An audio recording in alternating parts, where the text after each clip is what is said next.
Center for Environment Justice, an institution that was founded 15 years ago. The institution philosophy is that access to information is a fundamental human right. Guest of honor, we are encouraged by that philosophy that there's no development that can take place if people are not aware or informed either about themselves or the environment that they are in. And as a great speaker, Leslie Brown puts it right. He says, he who is aware about himself, he's aware what he should not become. So you know what you are not. So we believe that as an institution, the more we share information, the more we build capacities, the more we develop our communities, then the communities can have the capacity to engage. All of us are here on the basis of one simple principle. Our DAO, who's a doctor of philosophy, and other educated and learned colleagues here, it's out of information, as simple as that. No matter how you call it, isn't it? It's on the basis that you're informed. It's on the basis that you're developed. So Center for Environment Justice thrives and is anchored on that philosophy. In the last 15 years, we have worked on numerous projects, but I'll focus on the projects that are inclinated to what we'll be doing in Serenje. So we've been working also in the extractive industries. What inspired us to work in the extractive industries, Guest of Honor and His Royal Highness and all the delegates, is that last time we did a research on corporate social responsibility around the extractive communities. And our concern was that why is it that the extractive communities are amongst the most poorest, but they are hosting some of the most worth minerals that our country has, isn't it? So if you go to Mufrila, you go to Kankoyo, you go to Rufanyama, the emerald mines, you go. So we traveled around and we realized and we started studying to say, how can we use corporate social responsibility, a goodwill philosophy around corporate business practices, on how an investor can use the goodwill to thank the community or use it as a tool to drive development in a particular community that their business is making money and they also are thriving. So why should the community that is hosting their business be poor? So we thrived on that philosophy. We did a research, and out of the research, as an institution, we developed a model we call Voices of Mining Communities. Help us add fire to the people that are nearer to our minds so that they can make their voices be heard. We don't want anyone to be exploited because the people in the mining areas are equal partners in development. Ladies and gentlemen, I am optimistic, therefore, that during the meeting we will be able to learn, to share, and understand the project interventions. Additionally, I am hopeful that this dialogue will pave way for such issues such as knowledge sharing, opportunities aimed at harnessing the knowledge of rural communities in mining areas. This thus will create an enabling environment for them to engage the investors, not just the foreign, but the investors, because we are within local investors, right? And the local investors can actually be the worst enemies of their own people. So we want the voice that you bring forward, the impetus that you are going to create in us, not to be segregative, but to be all-encompassing, be it foreign or local investment or investors. With these few remarks, allow me to seize this rare opportunity to declare this meeting officially opened, and I thank you. The feedback on the presentation it's been very enlightening because at least it has made us see what CEJ is doing, and like Mr. Mumba said, how we can mirror ourselves as departments and what role can we play in ensuring that you also achieve your objectives. Sounds very, very positive, and it will really achieve a lot of things. And going by the way the introduction has been done of the project, I think we're heading towards the better, for the better of the district. The issue of deforestation, actually that's one of the challenges that we're having as a department with these mines.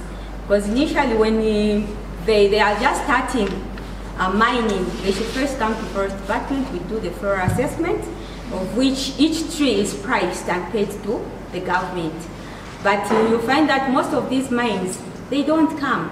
And they will just maybe start mining without our consent.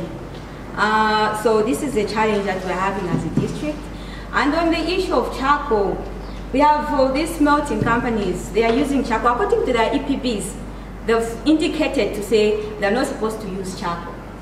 But you find that they are mixing charcoal with coal to ignite manganese, to smelt manganese. So it is actually a challenge to us as a department in terms of monitoring. So with your coming as a CEJ, I hope we work together so that we combat this deforestation. Kuliluwe nangula kwa masunga, wamona mwishiwa kwa masunga. Kwa libama maini, haya kalamba sana, haya sendanemi ya keshi ndimu mchinda chifu do. Lero fyo naide sanga, nangule fyo tuwaide sanga. Fya kutila, kwena kulia mamaini. Lero wama maini, awe nebama maini, ma rich. Nomba natumone pa skulu pa masunga, parishani. Ama schools, ama class, yali onaika. Yali wona pandu ya pangilwe ni mwaka hunda. Kapali skulu ilile moneka chikwe ili skulu. But kuli ama maini, wale fumia mabwe, no kupangenda la meshi. Then two, awa na mklasi chiringile babe mo 45, tulesa nga muli abana abali 5. The rest bali kuma maini. Bali abende abama maini, bali balembe nchito bali abana abanona. Palingira lo babaisa bali abantu bokena ko twasekera mu cyaro cyesu ko ate samu kibale wana olapinga abantu balefwa abantu balefya n'abaletenekwa batwe bene ba cyaro turechuliramu so katifu munga twakwa ko mwandini bali bali abantu bali. The little survey that I've taken in these mining industries, I found that the citizens are not protected. I can give an example. The working places, there is a lot of pollution. So if you try to interview the workers to say, when have you been visited by a senior staff to talk about safety in this company, they say no. But do you take any milk? Because here the chemicals you are using, they are very hazardous chemicals to your health. I say no. They are laboratories. There's no Zambian allowed to enter, not even a custom. What they do is, if any ignorant, sorry to say that word, a Zambian takes manganese there, they will say offload there on the already heaped stocks. Offload there, he offloads.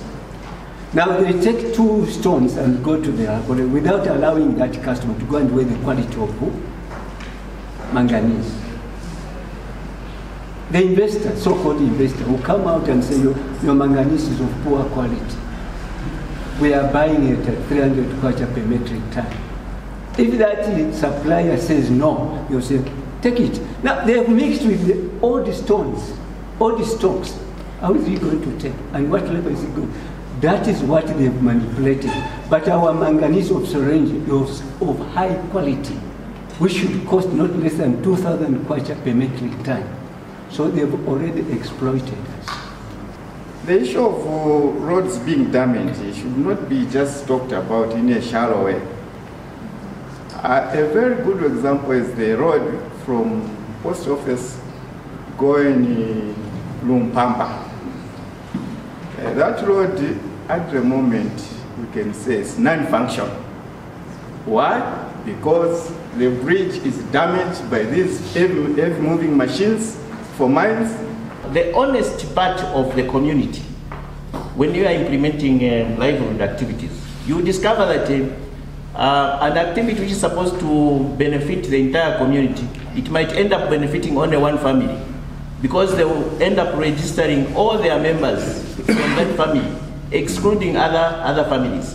Sometimes information is not properly disseminated. to the people that are supposed to act on it. And so when it's not properly disseminated, we'll find that people will not really do what they're supposed to do. There was an issue of MSD. MSD has visited us time and again at our mines. So when MSD comes through, they come basically to inspect. So they come to check to say, okay, your environmental management plan said this. Are you doing it? This said this, these are your commitments. Are you doing it? They don't come to educate. But then it is our role as safety officers, as environmentalists, as the district administration, as CEJ that has come on board to see how we can properly disseminate this information so that people are able to understand what exactly they're supposed to do. So much so that even as when inspections are being carried out, even as legalities, legal action is being carried out, people actually know to say, okay, this is wrong. These are the legal implications of their actions. We've got a lot of farming, commercial farming that is happening around. I've documented and reported some clearing of large tracts of land by commercial farmers without an environmental impact assessment. Some have been convicted and fined by them. Some have actually put me on crossroads with some authorities who think that I'm blocking development by simply reporting an application. So I've seen farmers that are doing clearing of land without acquiring the environmental impact assessments. Amashu kufuma kumfumu bakabamba ya kutotela okuisa kwa beni besu munchende muno mwilala mwakabamba n'abatuma amashu yakoseresha bonse okutila iliyo chintu chaisa munchende yesu tufuile okukosesha akosana amano more especially kuli ifwe ma representative icho tufuile okuyishibwa chakutila iliyo tulesangwa kuma meeting ya parallel tufuile okukisenga nga personal thing nangu chintu cha parwesu tufuile okuyishibwa mu mano yesu kutilebo tulemini nako bantu abengi abekala cyalo. On the licenses, I think on Monday we were shown a map by His Royal Highness Chief Kawamba, and this license, I was very shocked that it's covering should be 3 chiefdoms. So it's starting from Mukushi, it gets into Chief Muchinda, and then Chivale, and then it goes into Kawamba. And I'm just wondering, and all this land, when we looked at the map, there are communities that are settled there, and there's a high possibility that they will be relocated.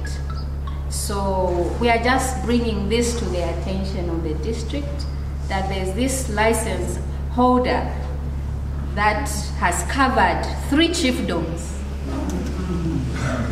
and the map was shown to us. It is very serious and it needs to be looked into. Secondly, we need to combat child labor in mining companies. This is a very serious issue. We want our children to go to school, we want our children to be educated. They have the right to be in school. It is with the hope that the interventions arising from this dialogue will spur long-term benefits, including the realization and the attainment of the relevant suitable development goals at the level, particularly concerning mining investment, mining benefits, poverty reduction, and environmental safety and protection, as well as environmental sustainability. Ladies and gentlemen, may I pay tribute to ECJ and their partners for highlighting these priorities areas for mining communities in Serenje. Ladies and gentlemen, with these remarks, may I now declare that this meeting is officially closed, and I wish you fruitful endeavor, and I thank you.